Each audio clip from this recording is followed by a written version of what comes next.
Bhuli Bisri Yadein. In this program, we invite senior citizens to interact, to share their views and their experiences about their life. So today, in this program, we have a renowned person, a personality, a multi-dimension personality with us. We have Mr. Baldev Dhaliwal, who is an NRI settled in Michigan.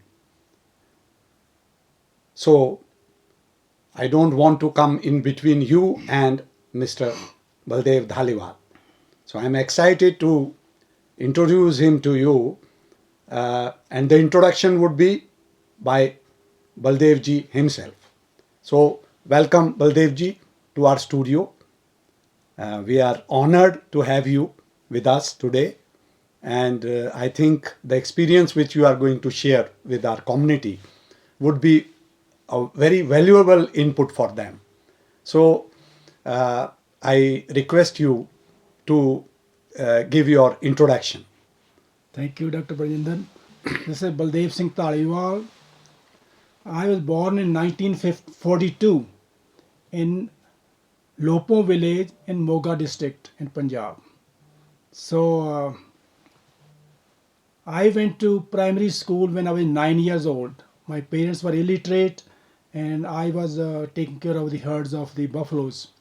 And all of a sudden my nephew went to school and then they sent me also, 9 years old. So I did my primary education in village, then middle school in village, then for high school I have to travel, may walk 5 kilometers near town Badnikala. And after doing my high school, I went to DM College, Moga. And I did my pre-engineering there.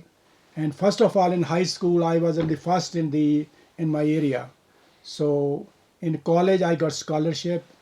From there, and I went to Guru Nanak Engineering College, 1963. So I got with Fuller scholarship. So I graduated from Guru Nanak Engineering College with the BSc in Mechanical Engineering, 1967. So I got married in right way in few months. There, my wife is India born, but they were living in Kenya.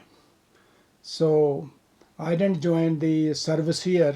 So I went to Kenya in 1969. So 1969, I spent there about 1.5 years in Kenya. I applied for immigration to Australia, Canada, and USA. Within 6 months, I got immigration from all 3 countries. It was a very difficult decision for me to go where. Then Australian High Commissioner's wife, she was playing tennis with my father-in-law. She gave me the Australian paper.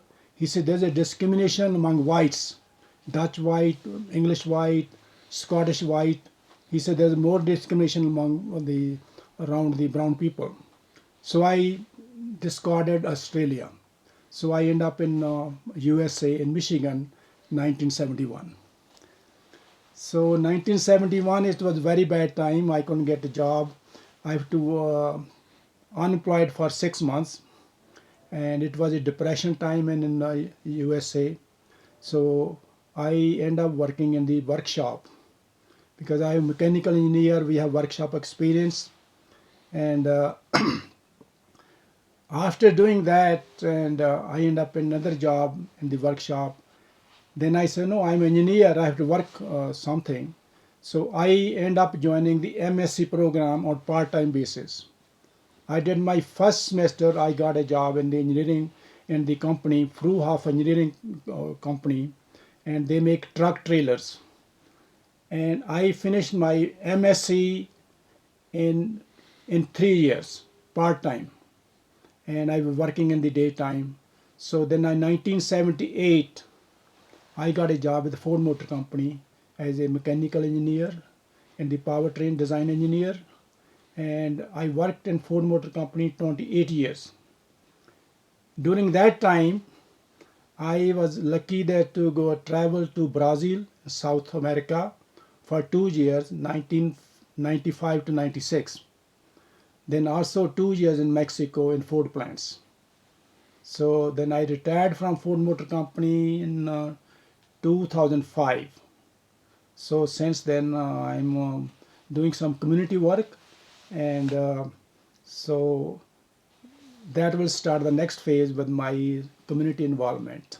I would like to know about your childhood. As you said, you started schooling at the age of 9, Yes. and you stood first in your district, in your area. So, your experiences about the school days. It was we have a s we have only two teachers in the primary schools, and so I still remember the name of my teacher, that Ishar Das, and our field, the farm is very near to the school. So at about 2 o'clock, 3 o'clock, the teacher has a one cow. We have to pick up the the fodder for their cow, and then we do the multiplication tables.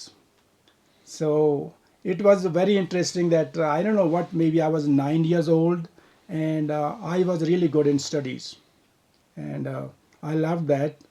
And then with me in high school, in the Khasa, there's a high in the middle school, and we have a one library. It was in the closet only. It was always locked, so I never got a chance to read any books in the high school, in the middle school. So that's why I didn't have any reading habits, and it was a hard time for me when I went out and I was conversing with my friends, and I found it difficult. So I was quite good after high school when I did that. Then my in the village they said you become an overseer. My teacher said no, no, you are too good. You go to engineering. So that's why I end up in engineering with the advice of a teacher. So, what were your experiences like after school? You had a tough time. As you said, you used to walk 5 kilometers one way to go to the school, and like 10 kilometers walking Yeah. every day. So, that would have been really tough. No, it was good during that time. You're young and everything. We are playing. We were 5 people there going to high school from my village, and all those 5 people they completed high school, and they became teachers. And they credit me. He says, Baldev, is due to you. And we didn't have any light in our village. We were reading in the lamp light. Yeah. So it was something different, and so we had a great time. I think the childhood is something fantastic time. Yeah, that's true. That's very true. And what about your college? Then how you chose your career in engineering, and what was the life in the college? It was very interesting. Then when you go high school, that time the engineering was number one, medical was number two. If you are good in math and top of the class, you go to engineering. If you are not good in math, you go to medical. And that's why I picked up. No, I don't have any aptitude, anything. That's why the mechanical engineering in 1960 was at the top. So I ended up getting mechanical engineering. So during those days, engineering colleges were very rare. So I mean, getting an admission in an engineering college, doing engineering was a big achievement, Yeah, isn't it? there were only three engineering colleges: one Punjab Engineering College, Guru Nanak Engineering College, and Thapar Engineering College. Three colleges only in the area. And then your transformation from a village boy uh, to Kenya. Yeah, that was quite different. That my wife, the we got married in '67. So my in-laws they came. They were visiting India that time. They were looking for a boy, and in the high school in the last year, I bought a bike. So I used to repair my bike in some repair shop. And my in-laws, they went there. He said, you know, why are you looking for somewhere else? Why don't you go to your own village? And there's a boy there who did the engineering.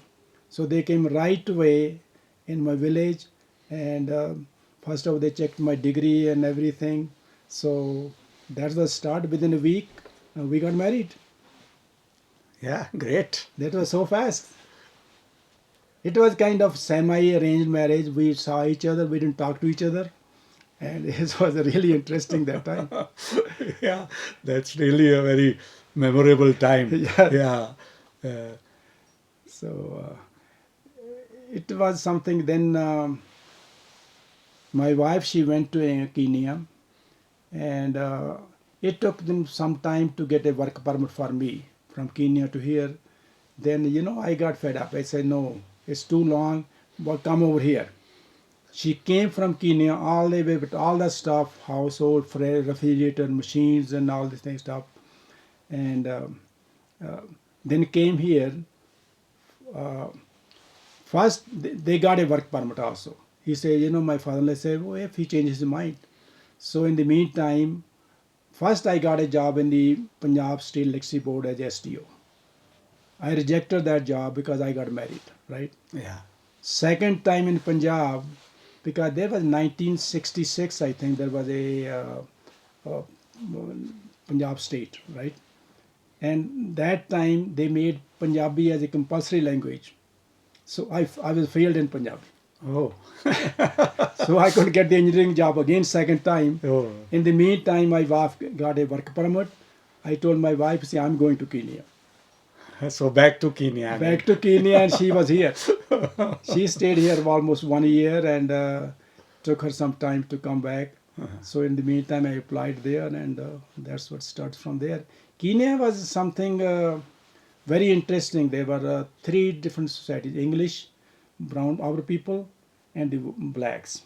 Yeah. So our people in the middle, Yes. and so our people, they were really enjoying very nice life there. So I was a school teacher teaching math there in the high school. Initially, you took that job. Yeah, in Kenya. Yeah. That's right. So it was quite good. That very good experience. They were nice people, and in Kenya they value education so much. They had only one university in the three states: Kenya, Tanzania, and Uganda. Oh. One university only, Oh.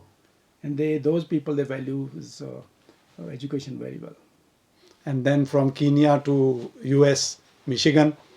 Yeah, Kenya is where we stayed 1 week in London. So we came to Michigan because my brother-in-law was there. That's where we ended up in Kenya. Michigan is a very cold state. Temperature can go up to maybe minus 20 degrees, something like that. Yeah, it is like a second home to me. All credit goes to you and Professor. Just one thing. Yeah, I traveled in Michigan. You see, so much in Michigan, like in India. So I have seen almost all parts of Michigan. Lovely, you see, forest areas and such rural landscape. In Michigan, the Detroit is the capital of the auto cities. All the automotive companies, they're born in Michigan, in Detroit. Henry Ford is the father of these automations in Michigan. He started in 1903 in Michigan. So from there, he picked up the best place, very climate, and in the one plant you can get the raw materials, and on the other side, the fresh new car will come out. Yes. Everything is made by the same company. Yes. Not like this now. Yes. Yeah. I had an opportunity of visiting the museum there. Yeah, the village. Henry Ford Museum and village. Henry Ford Museum and the village of the one person who invented electricity. Greenfield Village. Yeah. They brought all the buildings, just like the Edison. Yeah, Edison Village. Edison Village. Yeah. And the Webster Directories. All the old people who invented something. Yeah. They brought their homes there. Yes. In the Greenfield Village. Yes. Once if someone goes to Michigan, you must see Greenfield Village and Henry Ford Museum. Yeah, I was lucky. My wife Lalita and myself, we went there. We visited the Henry Ford Museum. All the cars, you see, their brands were there. And then this Edison Village, so adjoining each other. I mean, Yeah. a lovely, you see, place, and such an education to be there. Edison, Henry Ford Village, they were all the colleagues and everything. Yeah. They were living close to each other. Yes. That's so. And we visited the original home of the Fords also. Ford, yeah, that's right, yeah. Dearborn is like it is a world in itself. There you find people from different nationalities, from the Arab countries, people. I mean, and we visited the Ford Community College. You know, when Ford started the factory, he got people from different areas, Yeah. different nations, Yeah. different races and everything. It's very diverse company, and it's going well. I worked 28 years. My daughter worked for 30 years now. She retired at the age of 55, and my son loved 30 years also, 56. So we are a Ford family. Yes, that's what I was going to comment. Yeah. Yeah, you are a Ford family. We are a Ford family, and I told them I don't want to see any other car on my driveway except Yeah. Ford. Yes. That area is very good. There's Michigan University is also there in Ann Born, University of Michigan. Yeah, yeah. Yeah, so the Detroit and Dearborn, like it's a lovely place. Then So Henry Ford, he started Henry Ford Community College. yeah, Henry Yeah. Ford Community College. Yeah, We you visited went there there, together. Yeah, right? yeah. So we had a good interaction with the faculty members there. Yeah. The other thing is that during Ford, we traveled all over that because Ford calibration, you have to go. The same car goes to altitude, Yeah, cold weather, hot weather. So we end up going near the North Pole, Yellowknife, the capital of Northwest Territories of Canada, and we went to Denver, high altitude, 15,000 feet high in Colorado. We went to very hot and humid place in Florida. yeah. So during that, we end up seeing all these 49, 50 states. Yeah, Florida is a sunshine state of US. Yeah, Yeah, Sunshine Shades. Miami Miami is is very like famous. Mumbai. Yeah, that's right. Yeah. I've So- been there. I've spent No, some I'm time blessed. in I Miami. think I owe my this is all my families, my livelihood and everything. I owe to Ford Motor Company a lot. Yeah, that's what I was going to ask you. You worked with Ford. You have been very loyal to Ford company. You spend your entire life, and it sounds like the people working in Tata's. See, It's yeah, the it's same like thing. the same legacy. See, even the next generation and the next generation works for Tata's. Yeah, Ford is just like family company. Yeah. Just like Tata. So, Yeah, so that's please right. share your experiences So- about working in a company like Ford. Then I went to Brazil that for 2 years, and Brazilian people, they are like us. They are very family-oriented people, very nice that, and also they are, they call in America, so we are business friends only. We work, but in Brazil, they are just like not business people only. They are family. On Fridays, our whole group, 30, 40 people, they get together in someone's home, and they pay $5 each, 5 reals, and they make a barbecue and all this stuff. Spend the whole night there, and Saturday and Sunday they spend with the family. Yeah, Saturday they'll spend one family. yeah, The Sunday they'll go to in-laws family. It's like just like India, that's great. and Wonderful. you know that there are a lot of the language just like they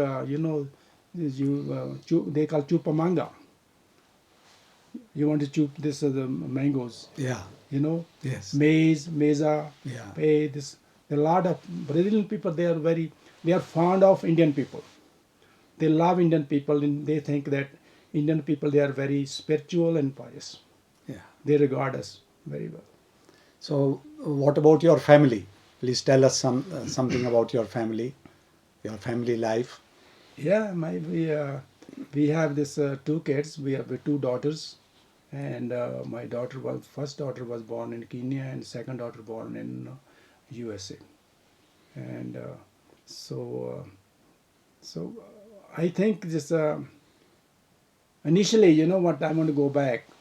When I was going to 1969, I was living in India. We went to my Puwaji's place. There is what we call it Baba. And my father said, no, no, I say I'm going to USA. He said, I'm going for 5 years. And my father's name is Bhutta Singh. He said, Bhutta Singh, no, he's not coming back. I said, no, Babaji, I'll come back in 5 years. And I think, you know, this is if you go outside, it's just like a gold handcuff. So it's very hard. You raise up your family there and everything is very hard to come back. But I still love my village, and I spent about for last 20 years. I'm coming 2 months a year and spending in my village. Yeah, that's another story. You have established a library in your village. Just to conclude, what is your message? Because you have just risen from the grassroots. So you have seen very difficult times. You have seen wonderful times as well. You have struggled and made a name for yourself. So, what would you like to uh, share with the community, especially with young people? I think the first part is that work hard. Don't go after money. If you work hard, money will follow you. If you go after money, money will run away from you. So first thing is, and be a something give back to the community. Be a good citizen of the country where you live in. Also give something back to the community you are in, because that community gave us so much to us, and so I think that that's my main message. That Thank you, Baldevji, for your time, for you see the wonderful views which you have shared with our community members.